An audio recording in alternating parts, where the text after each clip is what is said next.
Good evening, students. Once again, this is Santosh Kumar Sinha, your English faculty, and today I have come with a new chapter that is called pronoun. और ये सारा question जो है ना fill in the blanks, कुछ pronoun से है, कुछ प्रीपोजिशन से है, मतलब फिल इन द ब्लैंक्स है जो इंडिया के किसी भी जनरल कंपटीशन में पूछता है। तो आज हम लोग का सेशन रहेगा फिल इन द ब्लैंक से, सिंगल फिलर से, और इसके बाद वाला क्लास यानी कि जो कल क्लास होगा वो हम करा देंगे डबल फिलर्स, क्योंकि एग्जाम में सिंगल फिलर्स तो क्वेश्चन आता ही है और इससे कहीं ज़्यादा आता है आपका डबल फिलर से। तो चलिए देखते हैं कि हम लोग को फटाफट क्वेश्चंस क्या है। तो इस सब सारा का सारा जनरल क्वेश्चंस है। देखते हैं कि हम लोग का क्वेश्चंस क्या है सिंगल फिलर से और इसका आंसर क्या होगा। Now question number 1, our appeal to public has made dash a good response. एक बार और देख लेते हैं। Our appeal to public has made dash a good response. इसका करेक्ट आंसर होगा with, means the correct answer of question number 1 is B. ऐसे our appeal to public has made with a good response, यानी कि हम लोग का जो appeal है ना पब्लिक से उसका अच्छा रिस्पॉन्स मिला है। So the correct answer of question number 1 is B, with. Now question number 2, it is time we dash with determination. ऐसा क्वेश्चन अक्सर एग्जाम में आता है। It is time we dash with determination, किसका आंसर हो जाएगा it is time we have acted, it is time we have acted with determination. C, the correct answer of this question is C. Now question number 3, on my return from a long holiday I had to dash with a lot of work. Option A बोलता है catch on, B में बोलता है catch up. So the correct answer of question number 3 is B, catch up. ऐसे on my return from a long distance or long holiday I had to catch up with a lot of work, यानी कि मेरे लौटने के बाद मुझे बहुत तरह का काम करना था। Now question number 4, the boy was dash of cheating in the examination. तो इसका आंसर हो जाएगा the boy was accused of cheating in the examination. So the correct answer of question number 4 is a, accused, यानी कि लड़के को दोषी ठहराया गया था क्योंकि उसने एग्जाम में चीटिंग किया था। ना क्वेश्चन नंबर 5 में क्या बोलता है, a person who dash on his own effort has the best chance to win. एक बार और देखते हैं, a person who dash on his own effort has the best chance to win, यानी कि एक आदमी जो खुद अपने एफर्ट से काम करता है उसको ज़्यादा चांस होता है लाइफ में जीतने के लिए। ऑप्शन ए में बोलता है मैक्स, बी में बोलता है पुट्स, सी में बोलता है रन्स और डी में बोलता है रिलाइज। तो correct answer of question number 5 is relies. ऐसे a person who relies on his own effort has the best chance to win. और ऐसा क्वेश्चन अक्सर एग्जाम में आता है, जो व्यक्ति खुद को भरोसा करता है और खुद का ज़्यादा प्रयास लगाता है उसका ज़्यादा चांसेस होता है लाइफ में विन करने के लिए, यानी कि जीतने के लिए। Now let's see question number 6, all the students dash and the results will be announced the next week. एक बार और देखते हैं, all the students dash and the results will be announced the next week. तो इसका क्या meaning हो जा रहा है कि सारे बच्चों को रैंकिंग किया गया है और रिजल्ट जो है ना अगले वीक डिस्प्ले किया जाएगा।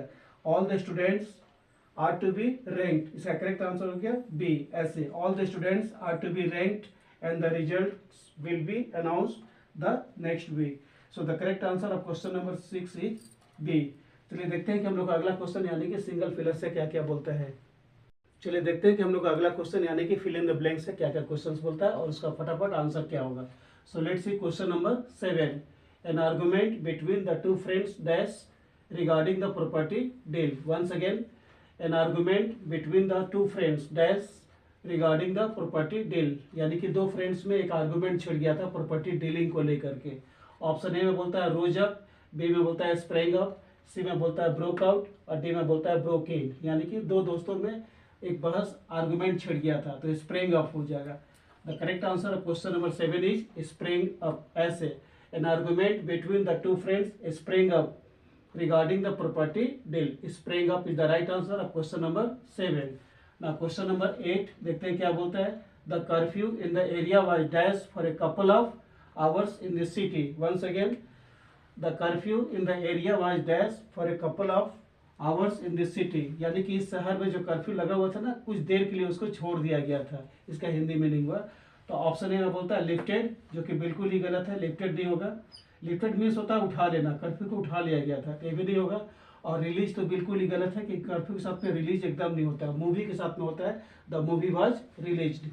और रिमूव्ड मतलब ये होता है कि हटा लेना, तो कर्फ्यू को हटाया नहीं गया था, थोड़ा देर के लिए उसको रिलैक्स कर दिया गया था।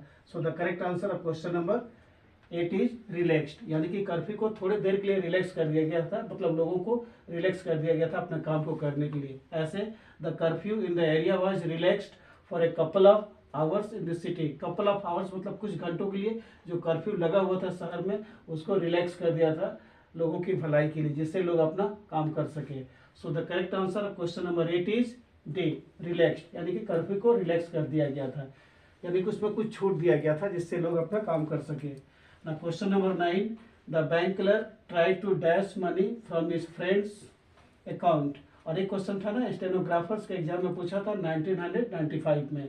This question was asked in the stenographers exam in the year 1995। So let's see what is the answer of this question. The bank clerk tried to dash money from his friend's account. Option A में बोलता है empower, जो कि बिल्कुल ही गलत है, empower तो नहीं किया था। बी में बोलता है यूटिलाइज, ये भी बिल्कुल इनअप्रोप्रिएट है।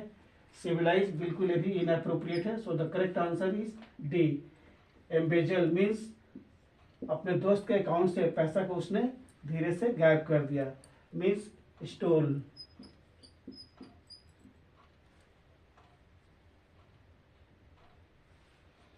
Embezzle means to take money without any notice. ऐसे the bank clerk tried to embezzle means stole money from his friend's account and this question was asked in the stenographer's exam in the year 1995। इसलिए इसका answer हो जाएगा embezzle means bank account, मतलब bank का जो clerk था अपने दोस्त के अकाउंट से बिना उसके नोटिस में, बिना उसको कुछ बताए पैसे को मैनेज कर लिया कि अपने खाता में कैसे ट्रांसफर होगा। So let's see question number 10. The company demanded a certificate that I was a dash student of the university। यानी कि कंपनी ने डिमांड किया था एक सर्टिफिकेट का जिससे प्रमाण हो जाए कि मैं इस टाइप का स्टूडेंट यूनिवर्सिटी का था। तो benevolent is the correct answer नहीं होगा, ये बिल्कुल इनकरेक्ट आंसर है। बी में बोलता है bonafide. So the correct answer is bonafide, यानी कि कंपनी ने एक सर्टिफिकेट डिमांड किया था जिससे पता चले कि मैं एक बोनाफाइड स्टूडेंट था यूनिवर्सिटी का। So the correct answer of question number 10 is bonafide. और सी में बोलता है ट्रूथफुल, ये भी इनअप्रोप्रिएट है। और डी में बोलता है जेन्युइन, यानी कि कैसे प्रमाण होगा कि आप जेन्युइन स्टूडेंट है या ट्रूथफुल स्टूडेंट है और बेनिवोलेंट स्टूडेंट है। तो बोनाफाइड स्टूडेंट थे कि नहीं आप, तो उसके एवज में कंपनी ने एक सर्टिफिकेट का डिमांड किया था जिससे प्रमाण हो जाए कि मैं उस यूनिवर्सिटी का एक बोनाफाइड स्टूडेंट था। So the correct answer of question number 10 is B. So these were the questions regarding fill in the blanks. Next day means tomorrow I shall bring lots of questions regarding double fillers. तो ये questions था, आपको अच्छा से इसको practice करना है और इंडिया के किसी भी कंपटीशन में single filler as well as double filler, खास करके आपको ज़्यादा मिलेगा डबल फिलर्स, तो उसको ज़्यादा अच्छा से प्रैक्टिस कर लेना है और वीडियो को भी लाइक करना है। और अगर आपको वीडियो अच्छा लगे तो उसको लाइक करके शेयर कर देना है और ज़्यादा से ज़्यादा उसको सब्सक्राइब करना है। Till then good night to all of you.